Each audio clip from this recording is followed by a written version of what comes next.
Chers amis, toujours la même présentation, la grammaire expliquée avec Marcel Poirier, le professeur de français qui passe présentement sur le câble, la télévision communautaire.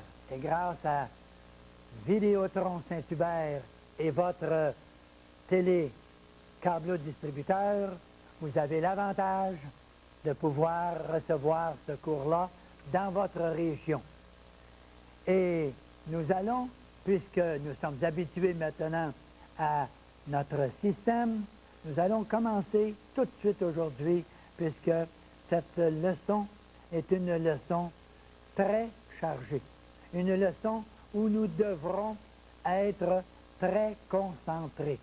Et qu'est-ce qu'on parle? Quand on parle de concentration, c'est un peu le mot que mes anciens élèves certainement se rappellent. Ce mot, la concentration, c'est de se centrer sur un point bien précis. Et concentrer veut dire toutes nos énergies sont réunies en un seul focus, en un seul point, et on a à ce moment-là l'attention voulue et la compréhension voulue pour maîtriser une matière. Nous y allons, puisque la semaine dernière, lors de notre dernière émission, vous vous souvenez, nous avons parlé de ce que nous appelions le subjonctif présent. Et nous avions fait la distinction entre le subjonctif présent et l'indicatif présent. Nous avions donné deux exemples. Je ne sais pas si vous vous en souvenez. Je suis capable de vous rappeler ces deux exemples-là. J'avais dit « je sais que » et « il faut que ». Quand je disais « je sais que tu travailles bien », je sais que tu étudies, je vous dis, je vous informe, je vous dis tout simplement que je suis au courant. Et c'est ça. Alors j'emploie l'indicatif présent, donc je sais que tu étudies ou que vous étudiez. Je sais que vous étudiez. Je suis au courant que vous faites l'action d'étudier. Et c'est pour ça que c'est l'indicatif présent au début, l'indicatif présent après. Mais si je vous dis, il faut que vous étudiez,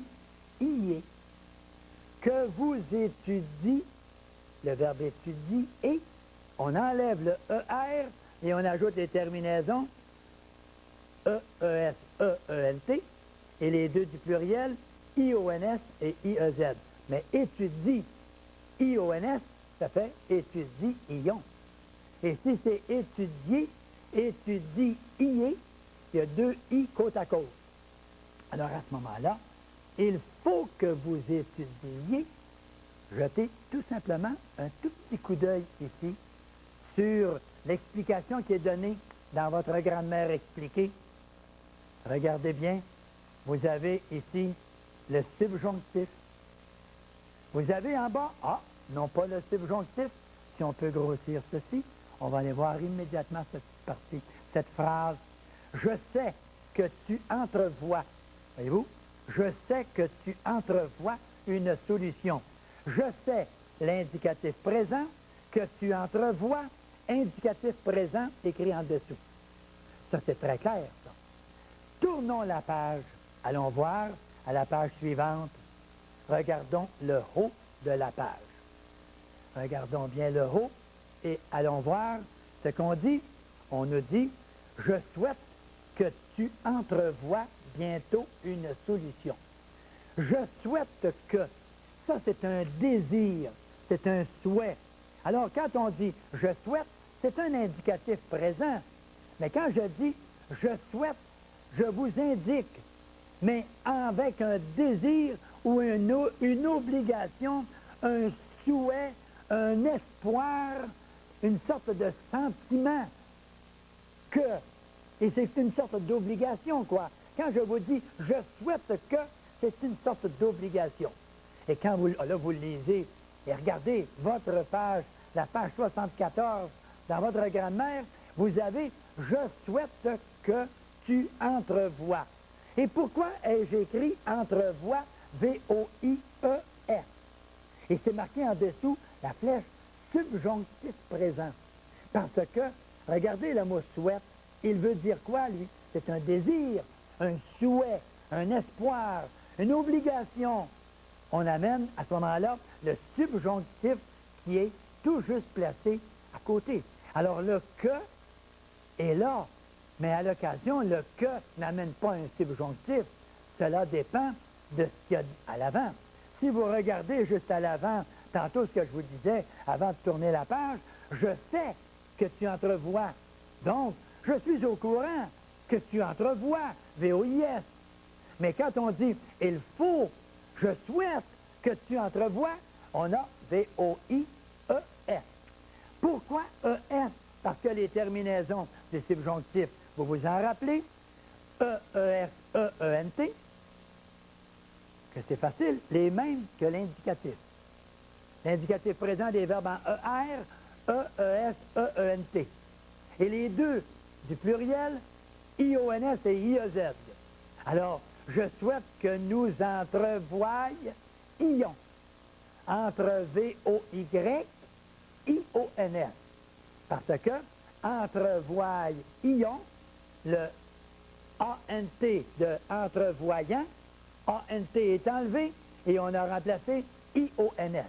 Alors, c'est tout simplement comme ça. Et quand vous lisez ensuite le texte, bien, on va expliquer tout simplement qu'est-ce qu'on a fait et qu'est-ce qu'on a réalisé. Qu'est-ce qu'on a fait? Regardez, je ne vous le ferai pas le lire, mais juste simplement pour réaliser le paragraphe suivant. Qu'est-ce que je dis? Dans le dernier exemple, le verbe entrevoit, V-O-I-E-S, est au subjonctif présent parce que le verbe souhaite exprime le désir que tu entrevois une solution. C'est comme si l'on disait « il faut que tu entrevois une solution ». C'est la même chose. L'obligation, le souhait, le désir, l'espoir, subjonctif qui vient.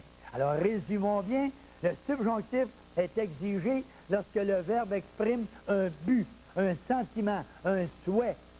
C'est ça l'explication. C'est ça la compréhension de votre français. Alors, nous arrêtons à ce sujet-là, nous terminons cette partie et nous disons maintenant, comprenons bien à l'avenir que l'explication qui est donnée au tableau correspond exactement à l'explication que vous avez dans votre grammaire, tout simplement. Et allez-y avec beaucoup d'ambition, avec beaucoup d'intérêt. Et maintenant, nous allons penser à l'autre domaine, le domaine qui sera le chapitre qui va traiter du passé simple. Mais avant d'aller au passé simple, voulez-vous, je vais faire avec vous la simple petite synthèse. On en fera une synthèse à la 17e leçon. À la 17e leçon, nous ferons la synthèse de tout ce que nous avons vu jusqu'à maintenant. Est-il possible de faire une synthèse de 16 émissions en 1 heure? Si je vous disais oui, vous seriez peut-être surpris. Aucune surprise, parce que la compréhension est venue à chacune des émissions. Et on permettra à quelqu'un qui vient peut-être de se joindre à nous, un nouveau venu, un nouvel élève invisible qui vient prendre le cours de français, non pas le français à la portée de tous, mais la grammaire expliquée avec Marcel. Alors, on va jeter tout juste un petit coup d'œil. Qu'est-ce qu'on a fait depuis quelque temps? On a dit que l'indicatif présent amenait l'impératif présent. Nous avons, par l'indicatif présent, l'impératif qui a été formé. Alors, tu aimes, A-I-M-E-S, aime, A-I-M-E, mais on élimine le S qui est ici. Aimons, aimer, aimons, aimer. Donc, c'est la même chose. Alors, l'impératif présent est venu par l'indicatif présent, tu aimes. Bon, voilà pour le premier. On se souvient, pour ceux qui l'ont déjà vu, ceux qui ne l'ont pas vu et qui commencent, vous voyez tout de suite, on retrouve ça dans la grammaire, l'infinitif présent, les verbes en ER, en IR qui font ils sont, et en TIR, qu'est-ce qu'on fait? On ajoute les terminaisons, j'ai, tu as, il a, et on ajoute ceci. Je finirai, tu finiras. Au conditionnel, je finirai. Alors, le futur simple et le conditionnel, infinitif présent à tous les professeurs qui actuellement sont aux écoutes. Et aux élèves qui écoutent l'émission, vous pouvez dire à votre professeur, prendons ça en note, François, Louis, je ne sais pas, Marie, Céline, prendons ça en note et demande-nous ça. Ça va être des questions de récitation, ça, des récitations hebdomadaires. On en fait, j'espère, des récitations hebdomadaires à l'école. Alors, ces récitations hebdomadaires, qu'est-ce que l'infinitif présent a formé? Il a formé le futur et le conditionnel. 10 sur 10. À ce moment-là, allez chercher le futur et le conditionnel avec l'infinitif présent des verbes en ER, en IR, qui font ils sont, et en TIR. Et pour les verbes en RE, qu'est-ce qu'on fait? On enlève le E et on ajoute les terminaisons du verbe avoir et avoir à l'indicatif présent j'ai, tu, as, et là, alors, etc. Et on a à ce moment-là le verbe vendre, je vendrai, tu vendras, il vendra, etc. Le conditionnel, je vendrai, tu vendrais, il vendrait. Le conditionnel est formé par l'infinitif présent. Et le participe présent a formé l'indicatif présent pour ONS, EZ et ENT, pour les trois personnes du pluriel. Et il a formé l'imparfait encore en enlevant le ANT. On enlève le ANT et on ajoute les terminaisons de l'imparfait AIS, AIS, AIT, et etc. Comme ça, IONS. L'autre ensuite, le subjonctif présent, qu'est-ce qu'il a fait, lui? Le subjonctif présent venant du participe présent, entrevoyant. On a vu l'exemple il y a un instant. Entrevoyant. Enlever le ANT. Qu'est-ce qu'on va ajouter? Les terminaisons E, ES, E, IONS, IEZ et ENT. EES, E et ENT, les quatre de l'indicatif, IONS et IEZ, les deux de l'imparfait. Alors, les deux de l'imparfait, entrevoir, qu'est-ce qu'on fait à ce moment-là? Le Y se change en I pour V-O-I-E. V-O-I-E-S. V-O-I-E. Mais quand on revient à I-O-N-S, on devra enlever le I et on devra laisser V-O-Y, I-O-N-S. V-O-Y, I-E-Z. Et quand on reviendra V-O-Y, E-N-T, le Y se changera en I et on aura qu'ils entrevoient V-O-I-E-N-T. Et c'est tout simplement ça. Alors, on a retrouvé le participe présent qui a formé les trois temps, indicatif présent, l'imparfait de l'indicatif et le subjonctif présent. Une autre question qu'il faut poser, ça, dans la récitation quotidienne. À la récitation quotidienne ou la récitation hebdomadaire, vous arrivez à cette explication. Après ça, vous dites, à toutes les semaines, je pose ma petite question très, très simple.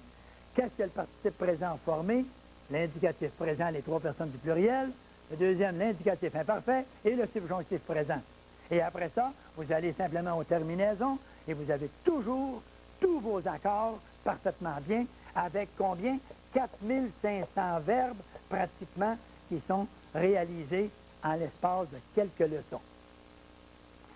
L'autre maintenant, et on arrive au passé simple. Disons tout de suite que le participe passé, lui, aura formé tous les temps composés et nous allons le voir tantôt après la petite demi-heure.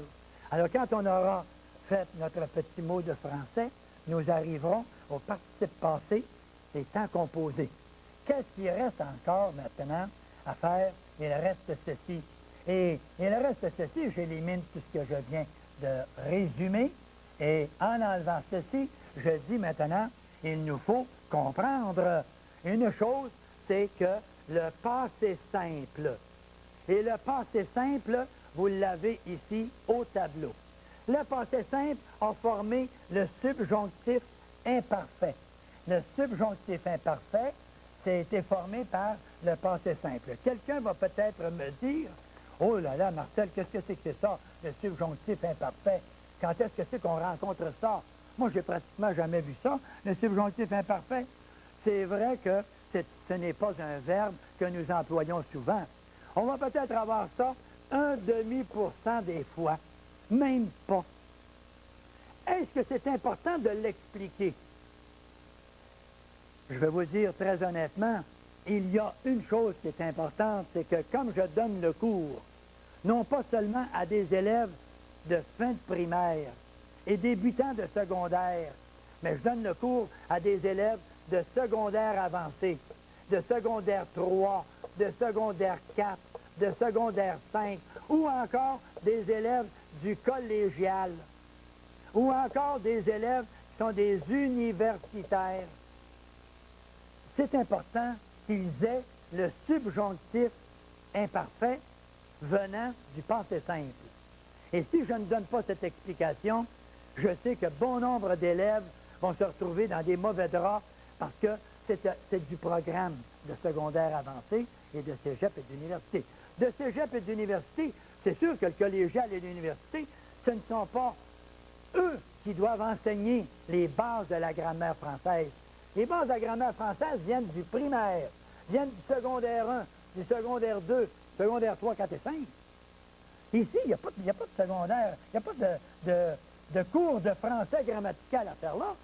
Vous allez peut-être me dire, mais pourtant, Marcel, dans notre université, nous autres, ou à notre collégial, sais-tu qu'on a des cours de français grammatical? Je vous comprends, monsieur. Je vous comprends, mademoiselle.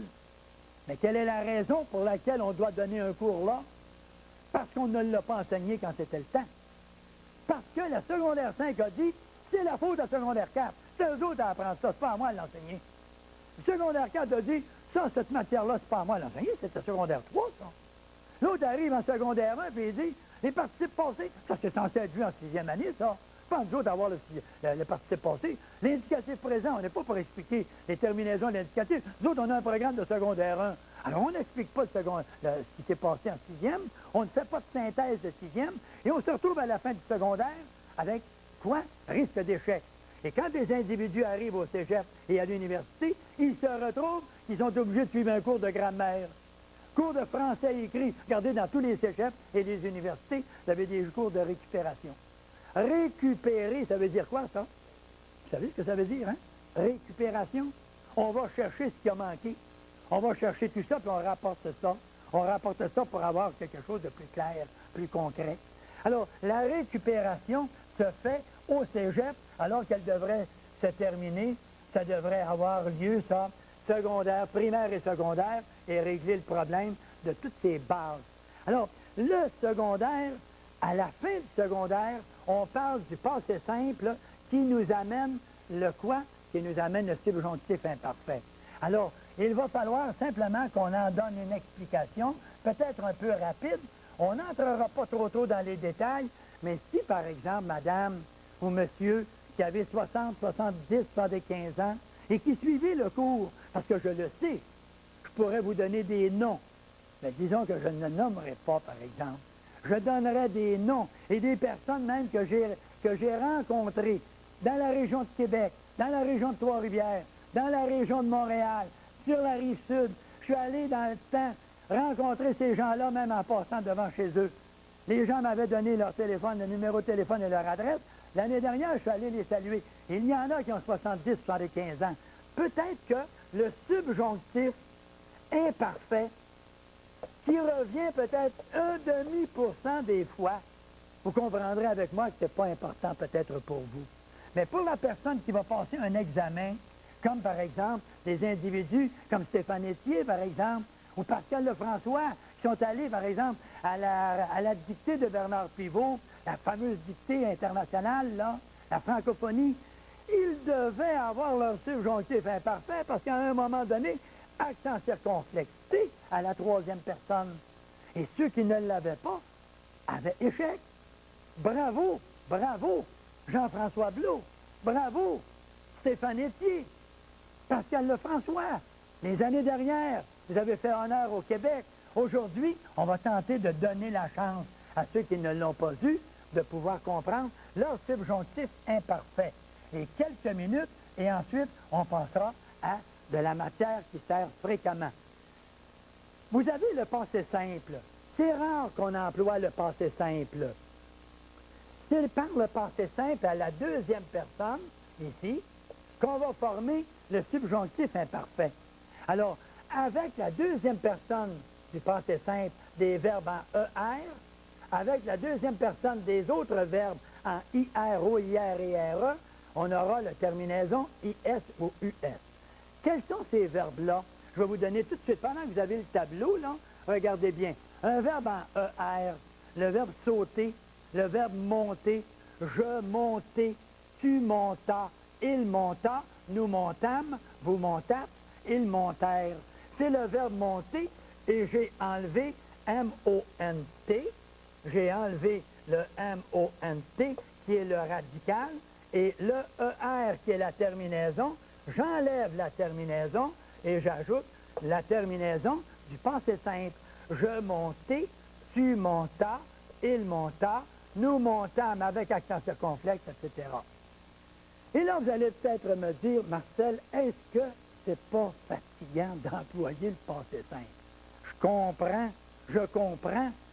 C'est très rare qu'on emploiera le passé simple dans la conversation. Avez-vous déjà vu quelqu'un vous parler et vous raconter quelque chose, puis un événement qui est survenu il y a quelque temps? Et cet individu-là, il dit ceci. « Hey, écoutez-moi bien, les amis. Imaginez que Françoise monta, et pendant qu'elle monta dans la chambre, elle s'enfargea. » Non, on va dire, au moment où elle est montée dans la chambre, elle s'est enfargée. On va employer l'expression comme ça. On n'emploiera pas. Et pendant que vous assistâtes, le verbe assister, que vous assistâtes, que nous montâmes après lui. Nous montâmes, vous montâtes, ils arrivèrent. Peut-être que celui-là revient souvent. Mais à quel moment employons-nous le passé simple? C'est lorsqu'on a quoi? Lorsqu'on a un roman. Dans un roman, on va parler du passé simple. C'est vrai, on va parler du passé simple dans un roman. Regardez les romans, les histoires de James Bond et tout ça, là. Hein? Allez voir ces romans-là.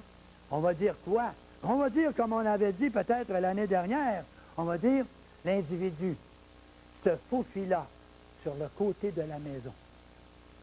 Il monta l'escalier, arriva sur la galerie, ouvrit la porte. Oh, ouvrit, avec un « i », là. Ouvrit la porte, pénétra dans la maison, saisit son couteau et le plongea dans la miche à pain.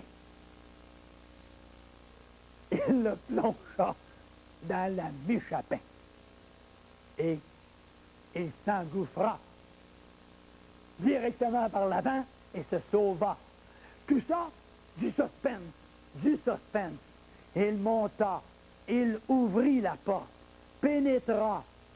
Tous les passés simples, vous les avez. Quand c'est un verbe en ER, vous avez aimer, aima, entrer, entra, il entra, nous entrâmes, vous entrâtes, ils entrèrent.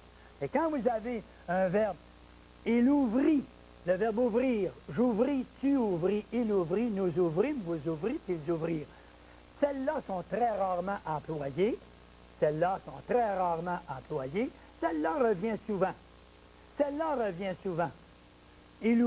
Il accepta. Ils acceptèrent. Ces deux-là reviennent habituellement. Mais les autres, nous mangeâmes des patates. Ou vous mangeâtes pendant que vous mangeâtes des patates. Mangeâtes des patates. S'il vous plaît, mettez-moi ça de côté.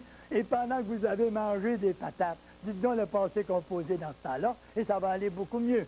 Alors, vous avez le passé simple, et le passé simple, je vais éliminer maintenant tout ceci, et je vais garder quoi? Je vais garder seulement la deuxième personne, qui, elle, a formé le subjonctif imparfait. Alors, j'enlève ceci, j'enlève celle-là également, et j'obtiens ici le subjonctif imparfait avec celui-là. Et quand je vais dire maintenant, tu montas, tu montas. Tu montas, TAS. Les terminaisons, et faisons bien attention à cet aspect-là, parce que je voudrais simplement prendre un 5-6 minutes seulement sur ça. Quand on a la terminaison du subjonctif imparfait, qu'est-ce qu'on aura? Les mêmes terminaisons que le subjonctif présent. Quelles sont les terminaisons du subjonctif présent? E, ES, E, sautons-le celle-là, IONS, IEZ et ENT. Alors, qu'est-ce que j'ai? Pendant que tu, il fallait que tu montasses. Non. Qu'est-ce qu'on devra faire? Ajouter un S, ajouter un S, ajouter un S et un S pour que ça fasse montasse et non pas montasse. Alors, on ajoutera un S partout, mais pourquoi tu sautes la troisième personne? Parce que la troisième personne sera exceptionnelle. Au lieu de dire E-E-S-E comme le subjonctif présent, ce sera un T qui aura ici, et avec un accent circonflexe. Alors, on aura une particularité. Je me rappelle dans la dictée de Bernard Pivot de l'année dernière, il y avait un subjonctif imparfait, et Pascal Lefrançois l'a réussi à merveille. Et je ne me rappelle pas du verbe, mais en tout cas, il fallait qu'il monta. Et on est obligé de dire qu'il monta, M-O-N-T-A, accent circonflexe, T. C'est la seule place à la troisième personne où il y a un accent circonflexe dans quoi? Dans un verbe conjugué. La troisième personne, pour le subjonctif imparfait, accent circonflexe T. Où sont les accents circonflexes à part ça? Dans tantôt, nous mangeâmes, A, accent circonflexe, vous mangeâtes, A, accent circonflexe, T-E-S. C'est dans les deux seuls. Dans les deux seuls cas. Et si nous revenons maintenant ici à ce tableau, nous avons tout de suite que je montasse, que tu montasses. Alors ici, on va dire que je montasse, que tu montasses, qu'il monta, et remarquez bien que nous montas. La même chose, M-O-N-T-A-S, M-O-N-T-A-S. Et toujours, tu montas, il monta. Je montais, tu montas. Deuxième personne, mais A, accent circonflexé, cas particulier. Et les autres, que nous montassions, que vous montassiez et qu'il montasse. Vous allez peut-être me dire, c'est vrai qu'on n'emploie pas ça souvent. Mais je le dis et je le précise pour qui? Pour les élèves de secondaire 5 qui devront un jour vérifier si la connaissance de leur matière de français, la grammaire au subjonctif imparfait, s'ils l'ont comprise, s'ils l'ont maîtrisée. Et pour la maîtriser, retenez tout simplement ceci.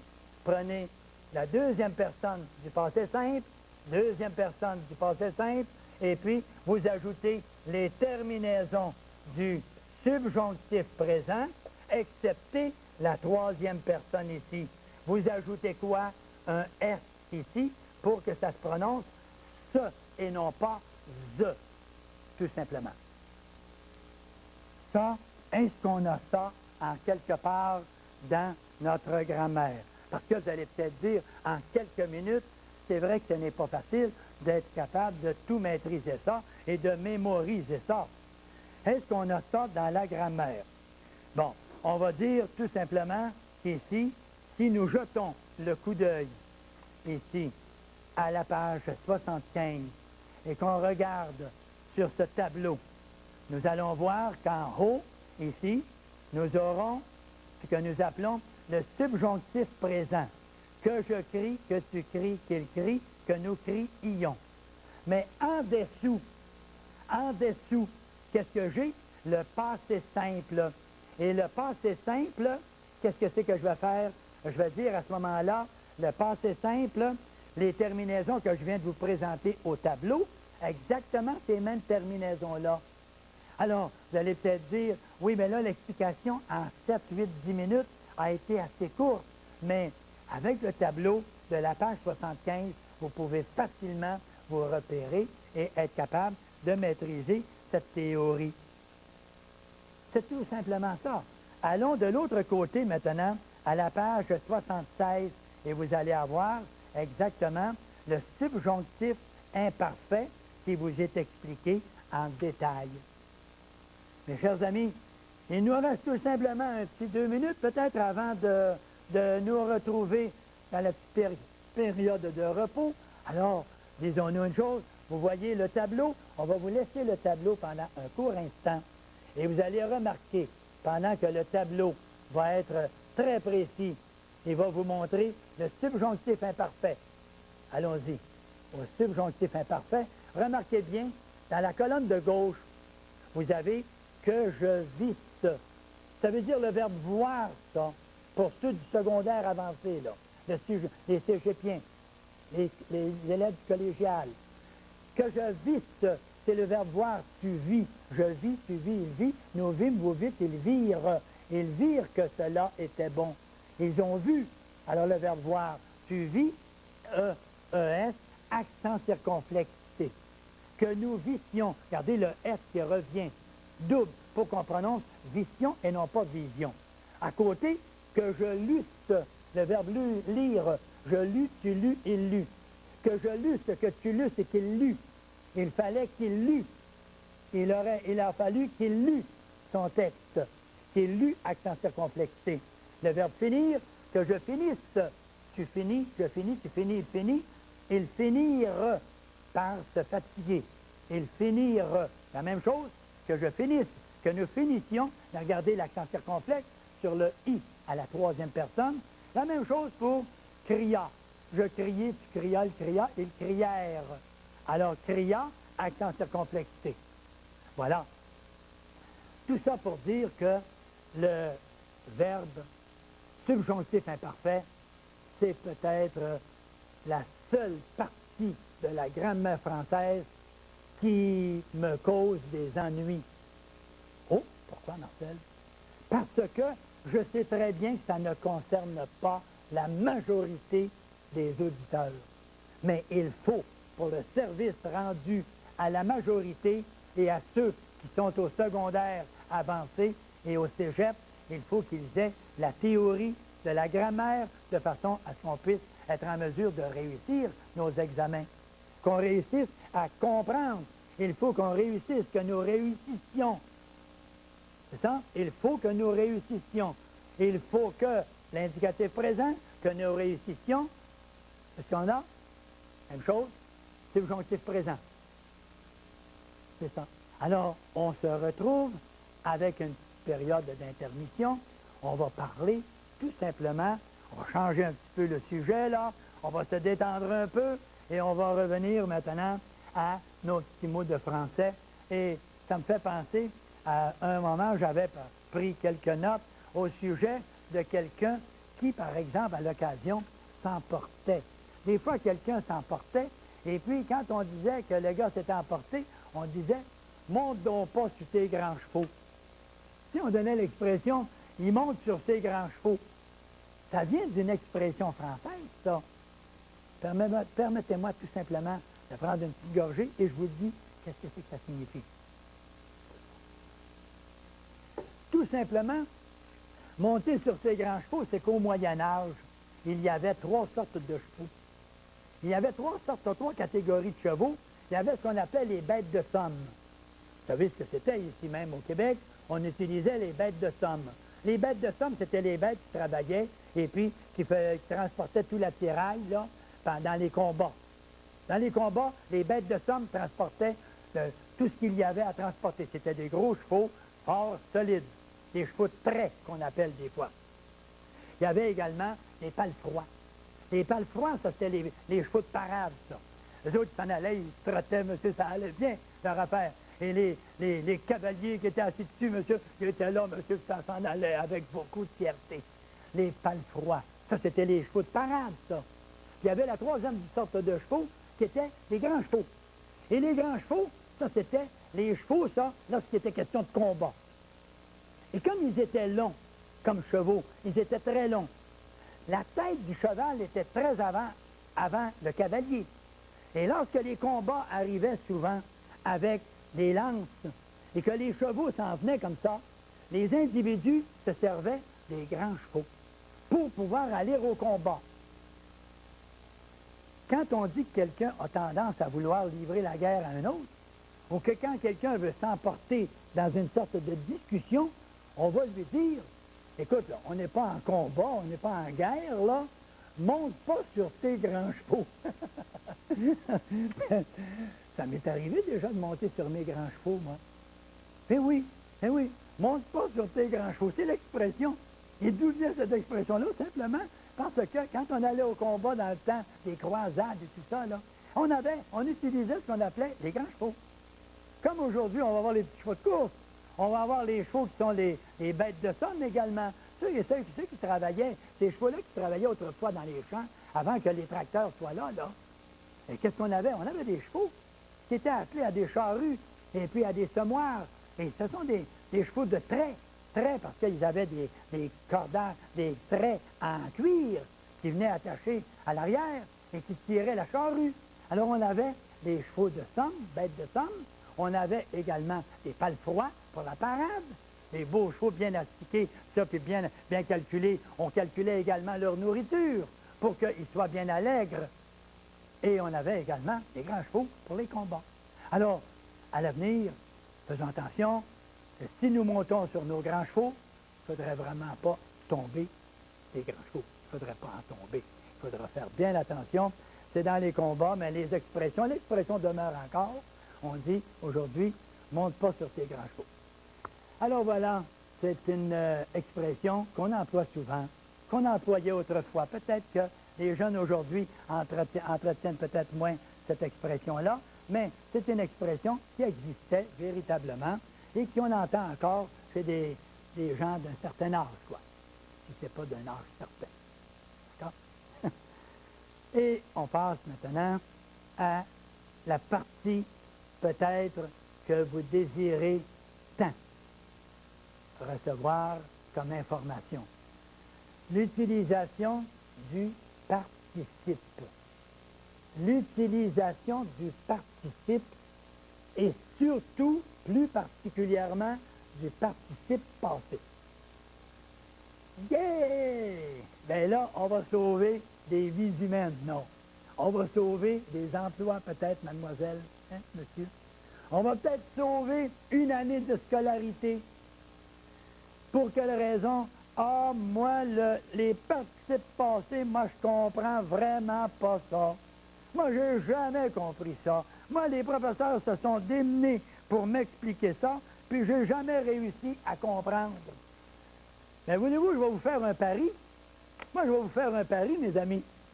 Je vais vous faire le pari que quand je vais avoir terminé la prochaine leçon, cette leçon-ci, et la prochaine leçon, moi, je vous garantis que vous comprenez vos participes passés dans les cas les plus urgents. Il y aura, à la 18e et 19e leçon, des cas particuliers de participes passés. Mais pour bien... Oh, quel cas, par exemple, Marcel? Bien, je vais vous les donner tout de suite. Les participes passés, des verbes pronominaux. Ah, moi, je m'arrache les cheveux. À chaque fois que j'ai un participe passé de verbes pronominaux. Pour être capable, la 18e et la 19e leçon, de maîtriser vos participes passés des verbes pronominaux, soyez attentifs.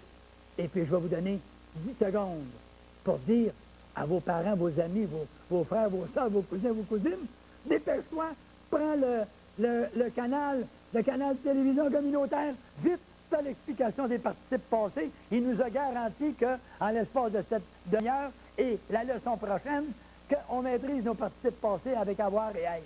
C'est vrai. Dites-leur ça, là. 10 secondes.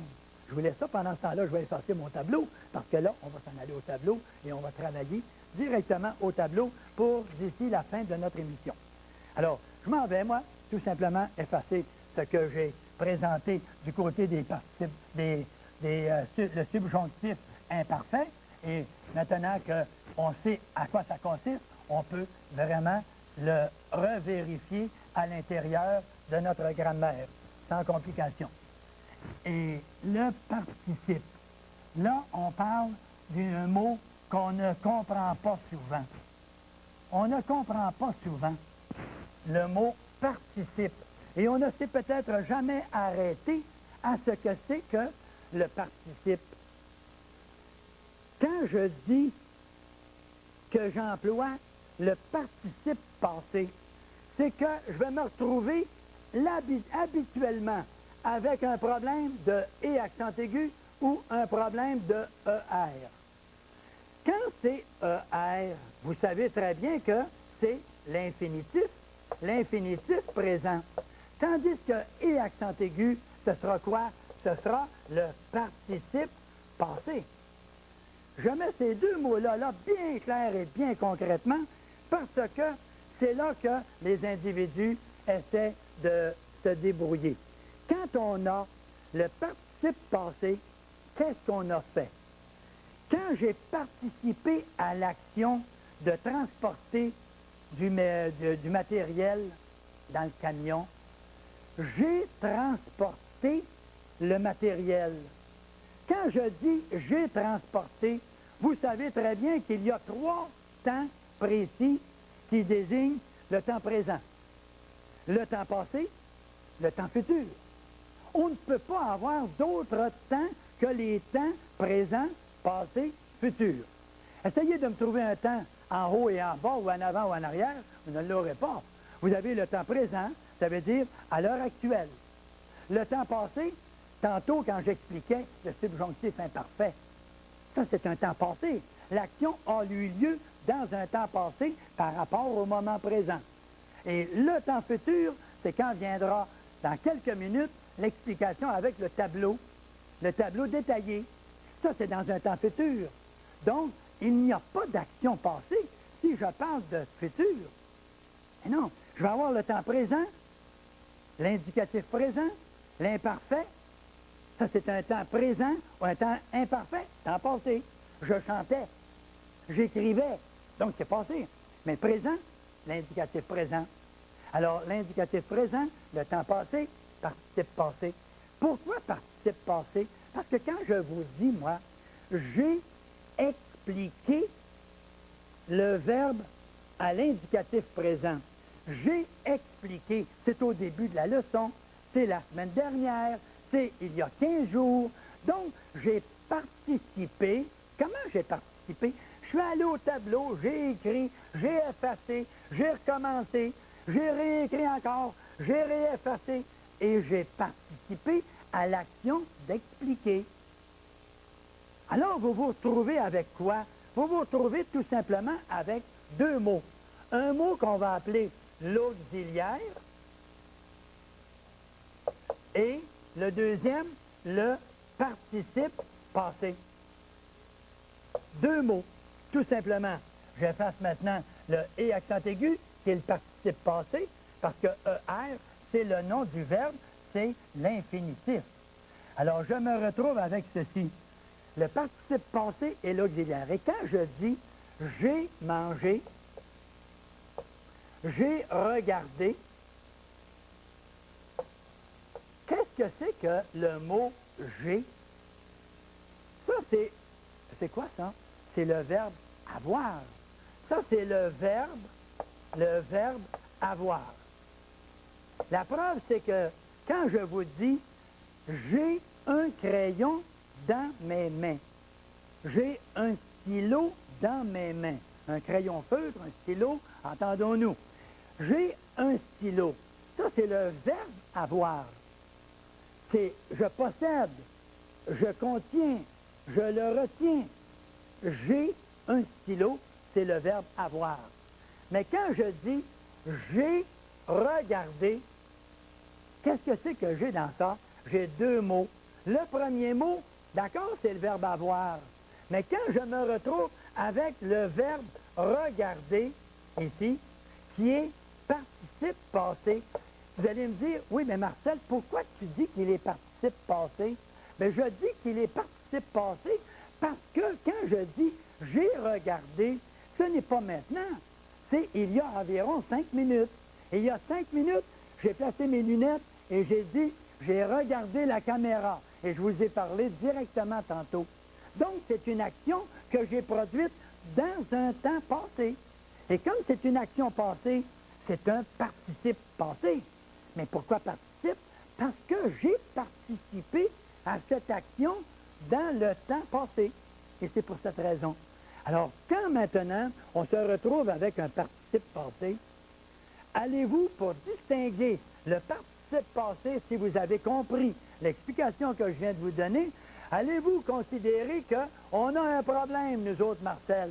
C'est que des fois, on ne sait pas si c'est ER ou E accent aigu. Là, vous allez me dire, oui, mais précise-nous donc ça, Marcel, d'une façon bien précise, là. Capable de nous apporter l'information? Oui, je vais vous l'apporter, l'information.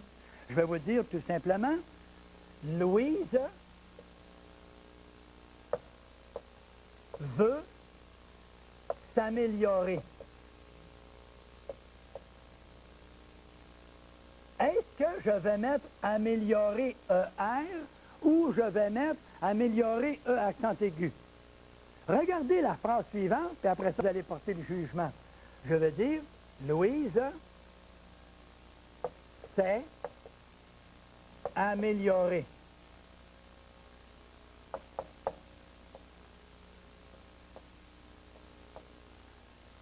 Vous allez poser la question, vous allez peut-être me dire maintenant, Louise s'est améliorée, et vous allez dire, pourquoi, Marcel, as-tu mis accent aigu E? Parce que, tout simplement, je vais vous poser la question, quand je dis Louise s'est améliorée, est-ce que l'amélioration, elle a eu lieu dans un temps passé? Oui, elle a eu lieu dans un temps passé. Si elle a eu lieu dans un temps passé, alors à ce moment-là, je vais dire que ça va être un participe passé. C'est un temps passé, donc c'est une participation à l'amélioration. Louise a fait une amélioration, elle a participé dans un temps passé, donc c'est amélioré, accent aigu, E. Et on verra la raison pourquoi on mettra un E ici. À cause du verbe être ici, qui n'est plus le verbe être, parce qu'il est avec un autre verbe, donc on va appeler ça ici un auxiliaire. Et on va voir dans un moment pourquoi on l'appelle auxiliaire. On va dire tous les détails, on va expliquer les pourquoi de tout. Quand je dis Louise veut s'améliorer, alors allons-y, maintenant posons la même question. Moi, je vous regarde et je vous dis ceci. Louise veut s'améliorer. Est-ce que l'amélioration, elle a eu lieu dans un temps passé? Je vous pose la question. Louise veut s'améliorer.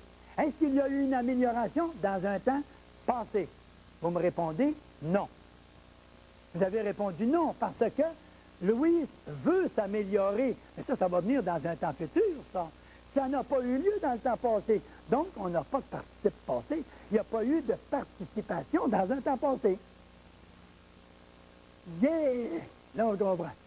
On comprend nos participes passés et on va éviter à l'avenir de remplacer, de dire que quand moi je veux faire ça, là, attention là, maintenant que vous avez compris, servez-vous de votre bon sens, de votre logique, servez-vous de votre intelligence maintenant.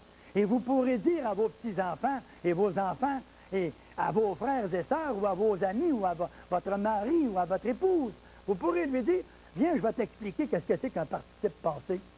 Et là, vous pourrez dire, ici, je n'ai pas de participe passé parce que Louise veut s'améliorer. Il n'y a pas eu de participation à l'amélioration dans un temps passé. Donc, s'il n'y a pas eu d'amélioration, ce n'est pas un participe passé. C'est quoi ça, à ce moment-là? C'est le nom du verbe. Et le nom du verbe, c'est l'infinitif présent. Et l'infinitif présent, c'est un verbe en ER, tout simplement. Tandis que quand je dis « Louise s'est améliorée », qu'est-ce qui est arrivé? Est-ce qu'il y a eu une amélioration dans un temps passé? Oui, il y en a eu une. Si l'amélioration a eu lieu dans le temps passé, j'ai un participe passé. Alors, et qu'est-ce que j'obtiens à l'avant? J'ai ici un auxiliaire. Regardez ici, qu'est-ce que j'ai? Est-ce que ça, c'est un auxiliaire? Pas du tout. Alors, vous allez me dire, oui, mais Marcel, qu'est-ce que c'est qu'un auxiliaire? Moi, si je vous pose la question, qu'est-ce que c'est qu'un auxiliaire, déjà? Je gage que vous allez me répondre, j'ai, tu as, il a. Non, ça, je veux pas ça. Je veux pas que vous me donniez un exemple d'un auxiliaire. Je veux que vous me disiez, qu'est-ce que c'est qu'un auxiliaire? Vous allez dire, un auxiliaire, mais écoute, je suis, tu es, il est. Ah non, c'est encore un exemple, ça. J'avais, non, c'est encore un exemple. Qu'est-ce que c'est qu'un auxiliaire? Allez donc dans un hôpital pour voir. Allez à l'hôpital et vous allez voir, il y a des petites infirmières qui se promènent, là, qui ont des petits casques sur la tête, retenus avec des trombones, là, dans les cheveux. Et à un moment donné, elles partent et elles s'en vont voir son malade. L'infirmière s'en va voir son malade avec ce qu'on appelle la seringue pour une piqûre. Et elle, l'infirmière, elle s'en va pour donner une piqûre. Mais elle arrive dans la chambre, elle constate que le patient est dans un très mauvais état, une très mauvaise situation, et elle veut, l'infirmière, tourner la patiente qui est très sérieusement malade. Elle ne peut pas faire ça seule. Qu'est-ce qu'elle fait? Elle pèse sur le bouton et la cloche sonne. Et qu'est-ce qui arrive? Une auxiliaire. Une infirmière auxiliaire. Pas une autre infirmière qui va arriver avec une seringue là, pour une piqûre. Non, non. C'est une infirmière qui vient aider à l'infirmière à donner un soin à un patient. Alors, l'infirmière qui vient aider, c'est une infirmière auxiliaire. Qu'est-ce que c'est qu'un auxiliaire en français? Un auxiliaire en français, c'est un mot qui est ici, qui est le verbe avoir ou être, qui vient aider au verbe améliorer ici, là, à former ce qu'on va appeler un temps composé. Composé de quoi? De deux mots. Le premier mot, l'auxiliaire être, et le deuxième mot, le participe passé et accent aigu. Et c'est ça que ça veut dire, un auxiliaire. Alors, des fois, quelqu'un va peut-être me dire, ça, est-ce qu'on a des explications sur ça? Est-ce qu'on va avoir des explications, Marcel, sur ça? Oui, on va avoir des explications, puisque on va dire à ce moment-là, bien, tout simplement, l'auxiliaire, il me semble que je dis ça en quelque part, l'auxiliaire. On parle de l'auxiliaire en quelque part, et on dit, bien, c'est une personne qui vient d'aider une autre personne à recevoir des traitements. Alors, la personne qui vient aider une autre personne à transmettre des traitements plutôt, alors cette personne-là s'appelle une infirmière auxiliaire. Alors, quand on va rencontrer à l'avenir un auxiliaire avoir, j'ai, tu as, il a, j'avais, tu avais, il avait, et que vous avez un verbe qui suit, par exemple, j'avais réfléchi. J'avais réfléchi, c'est le verbe réfléchir. Est-ce que j'avais réfléchi, l'action s'est produite dans un temps passé? Certainement oui. Si je vous dis, je veux, qu'est-ce que ça veut dire? Ça va arriver tantôt. Je veux, ça veut dire que ça va venir. Alors, je veux réfléchir ou réfléchir. Je veux dire, je veux réfléchir, pas parce que je remplace par vente puis vendu, là. Parce que l'action va avoir lieu dans un temps futur. Elle n'a pas eu lieu dans un temps passé.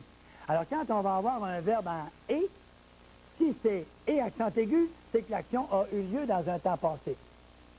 Et si c'est le verbe à l'infinitif, c'est l'action qui va se produire, et on dit quelle action va se produire en la nommant « ER ». Exemple, je veux manger, et j'ai mangé. J'ai mangé, l'action s'est produite dans un temps passé, participe passé. Je veux manger. Est-ce que l'action de manger a eu lieu? Non. Donc, c'est le nom du verbe, c'est le nom de l'action que je vais faire dans quelques instants. Je vais aller manger, faire l'action de manger ER. Alors, on va éviter cette histoire que quand on a à accorder un participe passé ou à écrire le verbe en « et », on le remplace par « mordre » ou « mordu ». Alors, je dis à un moment donné, on ne remplacera pas par « mordre » ou « mordu », ça n'a pas de bon sens. Ça n'a vraiment pas de bon sens, ça, cette histoire-là. Aller remplacer ça par « mordre » ou « mordu », ça veut dire que quand je vais dire, moi, « j'ai félicité ma femme », je vais être obligé de dire « j'ai mordu ma femme ». Et non pas « j'ai mordre ma femme ». Je vais dire « n'empêche, Marcel, que c'est bien ça quand même ». Mais vous ne trouvez pas ça un petit peu sur les bords, là, un peu trop, hein? C'est qu'on n'est pas capable de se servir de notre intelligence pour dire « j'ai félicité ma femme ». Mais c'est sûr que je l'ai fait tantôt. Je l'ai fait la semaine dernière. Je l'ai fait hier. J'ai félicité. Tandis que si je dis « je veux féliciter ma femme », bien c'est tantôt quand je vais arriver à la maison. Quand je vais me rendre à la maison tantôt, je vais en profiter pour la féliciter. Je vais faire l'action de féliciter ER. Et c'est comme ça que les participes passés vont se comprendre. Et si on comprend nos participes passés comme ça, à chaque fois que vous retrouverez, que vous soyez en 6e année, et là, on va dire ceci, 6e année, on est capable très, très bien de maîtriser les participes passés. À quel moment allons-nous les expliquer? Dès la semaine prochaine. Dès notre prochaine émission. Appelez, n'oubliez pas, parents, amis, frères, sœurs, etc.